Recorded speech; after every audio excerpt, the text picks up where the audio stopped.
ఎందరో మహానుభావులు, అందరికీ వందనాలు. ప్రస్తుతం నేను పథేర్ పాంచాలి అన్న పుస్తకాన్ని చదివి వినిపిస్తున్నాను కదండి. ఈ పుస్తక రచయిత విభూతి భూషణ్ బందోపాధ్యాయ గారు. వీరు ఈ పుస్తకాన్ని బెంగాలీ భాషలో రచించగా తెలుగు భాషలోనికి శ్రీ మద్దిపట్ల సూరి గారు అనువాదం చేశారు. ఇంకా పఠనం కొనసాగిస్తానండి. కడిమి చెట్ల రేవులో దూరపు పట్టణాల నుంచి ధాన్యం, ముత్తెపు గుల్లలు, తాటాకులు వేసుకుని వచ్చిన చాలా పడవలు వరుసగా కట్టేసి ఉన్నాయి. ఈ ముత్తెపు గుల్లల పడవ వాళ్ళు నదిలో వల విసిరారు. ప్రతి సంవత్సరం ఈ రోజుల్లో వాళ్ళు ఈ గుల్లలు తీసుకురావడం మామూలు. నదిలో 2 పడవలను దగ్గరగా నిలిపి ఆపారు. అప్పు ఒడ్డున కూర్చుని చూస్తున్నాడు. ఓ నల్లటి వ్యక్తి మాటిమాటికి మునిగి గుల్లలు వెతుకుతున్నాడు. కాసేపటికల్లా పడవ పక్కగా పైకి లేచి చంకన సంచిలో వేసుకున్న 2-3 గుల్లలు ఇసుక బురద కడిగి పడవ మీదికి విసురుతున్నాడు. అప్పు సంతోషంతో పట్టుకి చేత్తో చూపుతూ, చూసావా మణి, మునిగి ఎంతసేపు ఉన్నాడో? ఇలా రా, 1, 2 అని లెక్క పెట్టి చూద్దాం, ఎంతసేపు ఉంటాడో. నువ్వు అంతసేపు మునిగి ఉండగలవు అన్నాడు.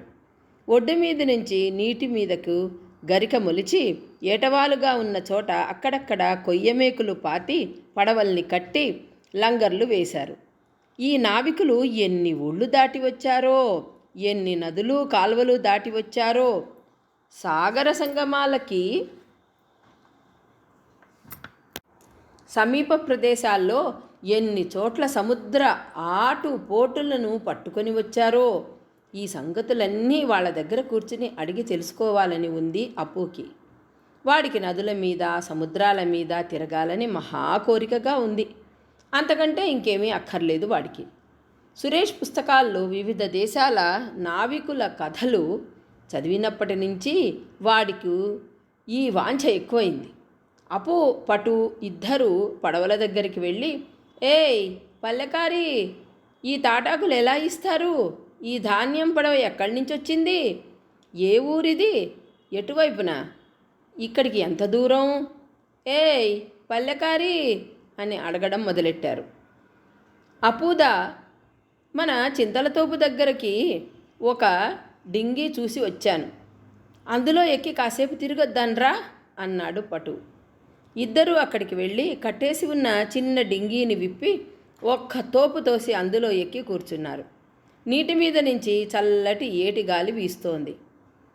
తీగబచ్చలి పొద మీద కొంగలాంటిది ఏదో వాలి ఉంది. మైదానం పక్కన కొందరు రైతులు ఉలవచేలు దున్నుతున్నారు. కొందరు గడ్డి కోసి మోపులు కడుతున్నారు. సీమచింత చెట్ల మలుపులో దట్టంగా ఉన్న పొద మీద నీటి గోరువంకలు రొద్ద చేస్తున్నాయి. అస్తమయ వేళ తూర్పు దిక్కున రకరకాల మబ్బు తునకలు మనోహరంగా కనిపిస్తున్నాయి. అపూదా, ఓ పాట పాడరాదు? ఆ రోజున పాడావే అది అని అడిగాడు పటు. అది కాదు, మా నాన్న దగ్గర పణితి అంతా చక్కగా నేర్చుకున్న మంచి పాట ఒకటి ఉంది, అది పాడతాను. కానీ కాస్త దూరం అట్టుపోని, ఇక్కడ ఒడ్డు మీద వాళ్ళంతా ఉన్నారు, ఇక్కడ కాదు అన్నాడు అప్పు. నీకెక్కడలేని సిగ్గు అప్పుదా, వాళ్ళెక్కడో అంత దూరాన ఉంటే నువ్వు పాడటానికేనరా, పో మొదలుపెట్టు అన్నాడు పటు. కొంచెం దూరం వెళ్ళాక అప్పు గొంతెత్తాడు. పటు వెదురు చదర తెచ్చి నావలో చదునుగా ఉన్న చోట వేసుకుని శ్రద్ధగా పాట వింటూ కూర్చున్నాడు. నావను నడపాల్సిన అవసరం లేదు. ప్రవాహం వాలున పడి లాభంగా మలుపు వైపు వెళ్ళిపోతోంది.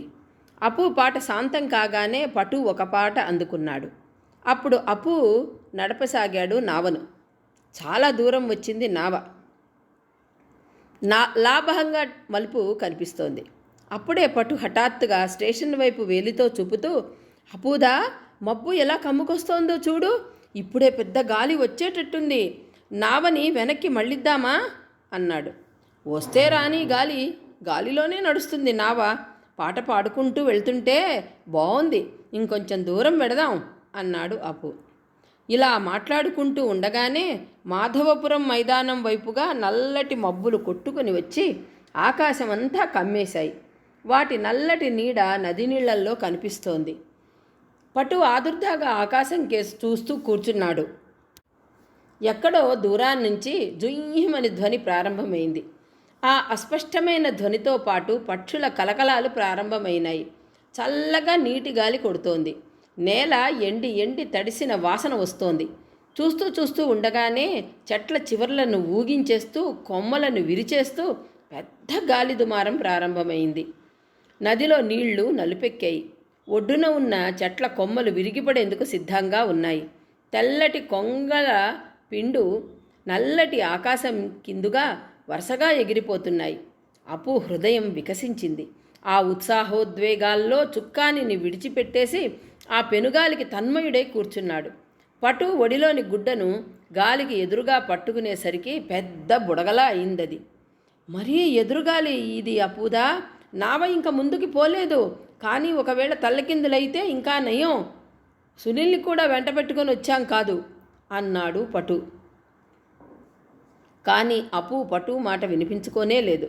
వాడి చెవి దృష్టి కూడా అక్కడ లేవు. వాడు నావ మీద కూర్చుని పెనుగాలితో కల్లోలితమైన నదికేసి ఆకాశం కేసి చూస్తున్నాడు. వాడి చుట్టూ చిందులు తొక్కుతున్న నల్లటి నదీ జలాలు, పైన ఎగిరిపోతున్న కొంగల పిండు, అల్లుకుపోతున్న మబ్బుల గుంపులు, దక్షిణ తీర నావికుల ముత్యపు గుల్లల ప్రోగుల్ని ప్రవాహంలో కొట్టుకొని వస్తున్న చెట్ల ఆకుల తెట్టెలు తుడిచిపెట్టేస్తున్నాయి. తనను వంగవాసి పత్రికలోని ఆ విదేశీ యాత్రికుడిలాగా ఊహించుకున్నాడు. తమ నౌక కలకత్తా నుంచి బయలుదేరింది.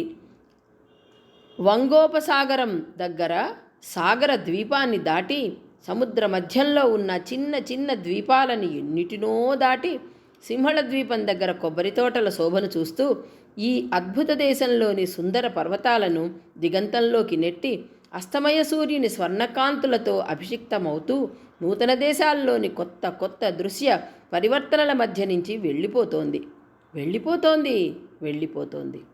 ఈ ఇచ్ఛామతి నదీ జలాల్లాగానే నల్లగా లోతుగా కల్లోలంగా ఉన్నాయి ఆ దూరపు సముద్ర జలాలు కూడా. అరేబియా సముద్రంలోని ద్వీపాల్లో కూడా ఇక్కడలాగానే పచ్చని చెట్ల గుబుర్లున్నాయి. అక్కడ ఇలాంటి సంధ్యవేళ చెట్టు కింద కూర్చుని ఏడెన్ రేవులో ఆ విదేశీ యాత్రికుడిలాగా ఆ అరబ్బీ సుందరి చేతిలో నుంచి ఓ గ్లాసు మంచినీళ్లు అడిగి పుచ్చుకుని తాగవచ్చు. సీమచింతల మలుపుకేసి చూడగానే పత్రికలో వర్ణితమైన ఓడ వెనుక నీటి మీదనే ఎగురుతూ వచ్చే ఆ జలచర పక్షుల గుంపు స్పష్టంగా కనిపిస్తున్నట్లే ఉంది. తాను అన్ని చోట్లకు వెడతాడు, అవన్నీ చూస్తాడు. విదేశాలకు వెడతాడు, వ్యాపారం మీద జపాన్ వెళ్తాడు, పెద్ద వర్తకుడవుతాడు. ఎప్పుడూ ఓడల మీద విదేశాలకు వెడుతూ ఉంటాడు. గొప్ప గొప్ప క్లిష్ట పరిస్థితుల్లో ఇరుక్కుంటూ ఉంటాడు. చీనా సముద్ర గర్భంలో ఇవాళ ఈ మనస్సును మత్తెక్కిస్తున్న పెనుగాలి లాంటి గాలే కొట్టి తమ ఓడ మునిగేందుకు సిద్ధమైతే మా అపూర్వ భ్రమణంలో చదివిన నావికులలాగా తాను కూడా జాలీ బోట్ వేసుకుని మునిగిన పర్వతాలను పట్టుకుని ఉండే కప్ప చిప్పల్ని కాల్చుకుని తిని కాలక్షేపం చేస్తూ ఒడ్డుకు చేరుకుంటాడు. అదిగో మాధవపురం వెదురుతోపు నెత్తిన ఉన్న బూడిద రంగు మేఘపర్వతం కొంచెం ముందుకు వంగింది. దానికి అవతలే ఆ నీల సముద్రం, కొబ్బరి తోటలు, ఆగ్నేయగిరి, మంచు తుఫాను రేగే ప్రాంతం అది. జయలేఖ, సరయు, గ్రేస్ డార్లింగ్, జాట్ఫెన్, బంగారం చేసే గారడీవాడు, నిర్జన ప్రదేశంలో ఆలోచన నిమగ్నయ్యి ఉన్న వినీల నేత్రి, గ్రామీణ బాలిక అయిన జోన్, ఇంకా ఎందరెందరో ఉన్నారు. తన రేకుపెట్టెలో ఉన్న పుస్తకాలు కొన్ని, రాణు దీదీ వాళ్ళ ఇంట్లో పుస్తకాలు కొన్ని, సురేష్ దా దగ్గర అడిగి తీసుకున్న పుస్తకాలు, పాత వంగవాసి పత్రికలే తనకి దేశదేశాల కథలు చెప్పాయి. ఆ దేశాలు అక్కడి వాళ్ళు తనకై ఎదురుచూస్తూ ఉంటారని అనిపిస్తుంది. అక్కడి నుండి ఎప్పుడో తనకు పిలుపు వస్తుంది. తాను వెళ్ళాలక్కడికి. ఆ దేశాలన్నీ ఎంత దూరాన ఉన్నాయో, అక్కడికి తనను ఎవరు తీసుకుపోతారో, తాను అక్కడికి వెళ్ళటం ఎలా సాధ్యమో అన్న ఆలోచన రాదు వాడికి. ఇహ కొద్ది రోజులు పోయాక ఇంటింటా పూజలు చేస్తూ పొట్టపోల్చుకోవలసిన అవసరం ఉన్నవాడు.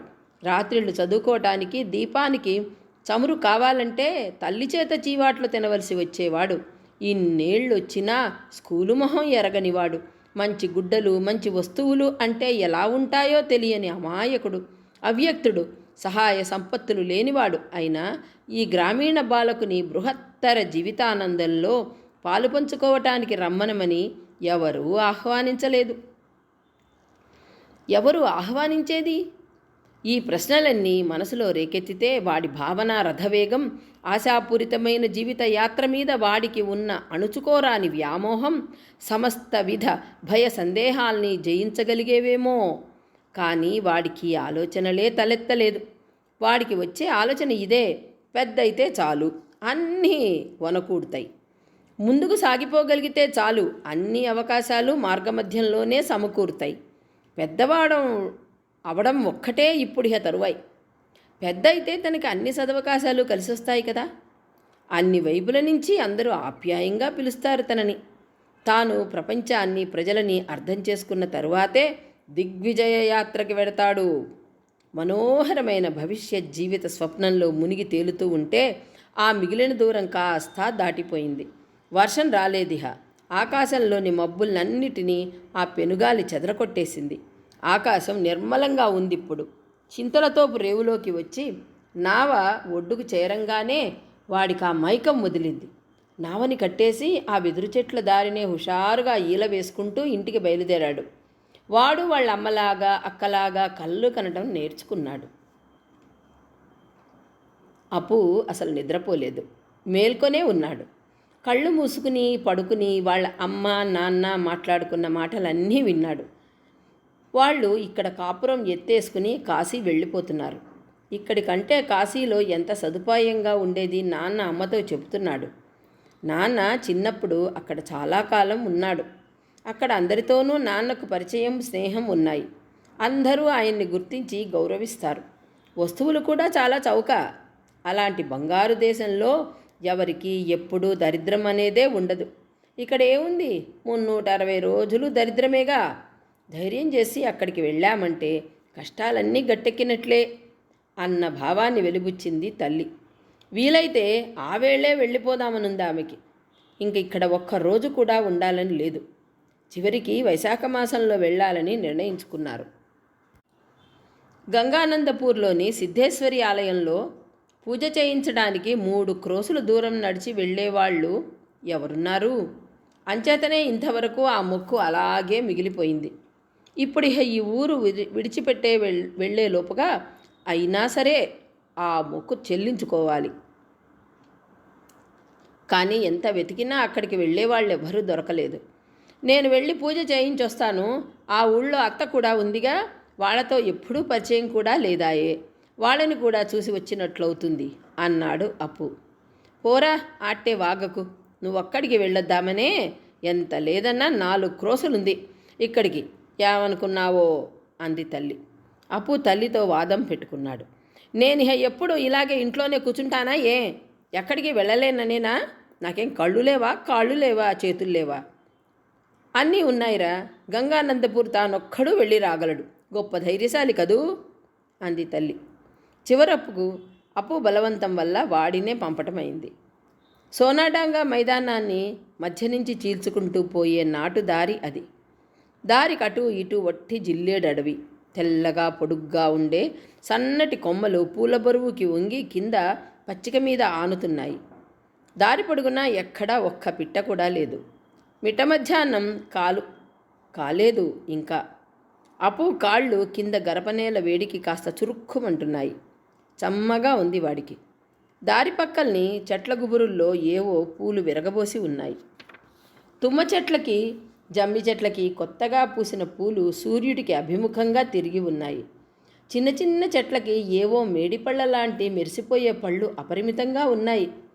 కింద నుంచి ఎండిన నేల వాసనలేవో వస్తున్నాయి.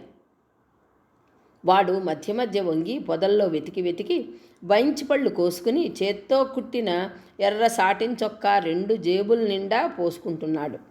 వెడుతున్న కొద్దీ వాడి మనస్సు పులకితం కాసాగింది. ఈ ఎండిన నేల వాసన, నీడలు పాకిన పచ్చిక, సూర్యరశ్మి సోకే మైదానం, ఈ చెట్లు, ఈ దారి, ఈ పక్షులు, ఈ పొదలు, ఈ ఊగిసలాడే పూలగుత్తులు, దురదగొండి అడవి బచ్చలి, తిప్పతీగలు అంటే తనకి ఎందుకు ఎంత ఇష్టమో వాడు ఎవరికీ నచ్చ చెప్పలేదు. ఇంట్లో ఉండబుద్ధి పుట్టదు అసలు వాడికి. నువ్వు చెట్ల వెంబడి గట్ల వెంబడి ఊరికే తిరుగుతూ ఉండరా అని వాళ్ళ నాన్న కనుక అనేటట్లయితే భలే బాగుంటుంది వాడికి. అలా అయితేనా ఈ విరగపూసిన పొదల కింద నుంచి అడవిలో దూరంగా ఎగిరే పక్షుల్ని చూస్తూ ఇలాంటి నాటుదారిని ఎంత దూరమైనా నడవగలడు. మధ్య మధ్య వెదురుతోపుల్లో వెదురు కొమ్మల కిరకిరలు, సాయంకాలపు నీరెండలో మిసమిసలాడే రంగురంగుల పక్షుల కలకలలు వినిపిస్తూ ఉండాలి. అపు శైశవం ఈ ప్రకృతి సౌందర్యంతో పెనవయసుకుని పోయి గడిచిపోతోంది. ఒక ఋతువు వెళ్ళిపోయి మరొక ఋతువు ఎప్పుడొచ్చేది? ఈ చెట్లలో, ఆకాశంలో, గాలిలో, పక్షుల కూజితాల్లో వెల్లడవుతూనే ఉన్నది, ఉంటుంది కూడా. ఋతువుకి ఇచ్ఛామతి నదిలో వచ్చే కొత్త మార్పులు గమనించగల గ్రాహ్యత వస్తోంది వాడికి. ఏ ఋతువులో చెట్లలో, నదుల్లో, భూమిలో, ఆకాశంలో, పుష్పాల్లో, ఫలాల్లో ఎలాంటి పరివర్తన వచ్చేది వాడు బాగా తెలుసుకున్నాడు. వీటన్నిటికీ తోడు సన్నిహితత్వం వాడికి చాలా ఇష్టం. ఇవి ఏవీ లేని జీవితాన్ని వాడు ఊహించుకోలేడు. ఈ అపురూప దృశ్యాలను చూస్తూ పెరుగుతున్నాడు. గ్రీష్మంలో పగలల్లా ఎండ మార్చి ఉక్కపెట్టి చివరకు దిక్చక్ర క్రమంతా కారు కమ్ముకుని వచ్చే మేఘాల గంభీర సౌందర్యం. సంధ్యవేళ సోనాడాంగా మైదానం మీది ఆకాశంలో రంగురంగుల మేఘాల క్రీడలు. భాద్రపద మాసం చివరిలో రెల్లుపూలతో నిండి తెల్లగా కనిపించే మాధవపురం ఏటి లంకల ప్రదేశము. వెన్నెల రాత్రుల్లో చిన్న చిన్న గుడిసెల్లా కనిపించే వెదురు జాంపాలు. వీటన్నిటి అపురూప విశాల సౌందర్యం అప్పుడప్పుడే వికసిస్తున్న ఉత్సాహపూరితమైన అపు అనావిల హృదయంలో హత్తుకుపోయింది. వాడిలో సౌందర్య తృష్ణను రేకెత్తించింది. వాడి చెవిలో రహస్యంగా అమృత దీక్షామంత్రాన్ని ఉపదేశించింది. అపు జీవితంలో ఎన్నడూ ఈ శిక్షణను మర్చిపోలేదు. శాశ్వత సౌందర్యోపాసన దీక్షను తనకు తెలియకుండానే విశాల ప్రకృతి మెల్లిగా వాడి చేత స్వీకరింపచేస్తోంది. నతిడాంగా దగ్గర ఎవరో చేపలు పట్టుకుంటున్నారు. అపు కాసేపు అక్కడ చూస్తూ నుంచున్నాడు. ఊళ్ళో ఓ గుడ్డి బిచ్చగాడు ఏకతార వాయిస్తూ పాడుతూ బిచ్చమెత్తుకుంటున్నాడు. అది అప్పుకి వచ్చిన పాటే. సాతాని తాత బాగా పాడతాడు. హరీష్పూర్ ఊళ్ళోంచి వెడుతుంటే దారి పక్కన చిన్న పాకలో ఓ బడి ఉంది. పిల్లలు దీర్ఘాలు తీస్తూ రాగధోరణిని ఎక్కాలు చదువుతుంటే కాసేపు అక్కడ వింటూ నుంచున్నాడు. పంతులు పెద్దవాడేం కాదు, తమ ఊళ్ళో ఉన్న ప్రసన్న పంతులు గారి కంటే చాలా చిన్నవాడు. మరొక సంగతి వాడికి మాటిమాటికి గుర్తుకు రాసాగింది. తాను ఇహ పెద్దవాడైనట్లే, చిన్నవాడు కాడు. చిన్నవాడైనట్లయితే అమ్మ ఒక్కడిని ఇక్కడికి పంపించేదైనా ఇహ ఇప్పుడు ఊరికే ముందుకు పోవడమే చేయవలసింది. అదీకాక వచ్చే నెలలో సరిగ్గా ఈ రోజున తాను ఎంతో దూరదేశానికి ఎక్కడికో వెళ్ళిపోబోతున్నాడు. ఇక్కడితో ఈ పఠనం ఆపేస్తానండి. తిరిగి తరువాయి భాగంలో కలుసుకుందాం. అంతవరకు మీకు గనక పథేర్ పాంచాలి నచ్చితే లైక్ చేయండి, షేర్ చేయండి, సబ్స్క్రైబ్ చేసుకుని కామెంట్ చేసి నన్ను మరింతగా ప్రోత్సహించండి. ఉంటానండి. నమస్కారం.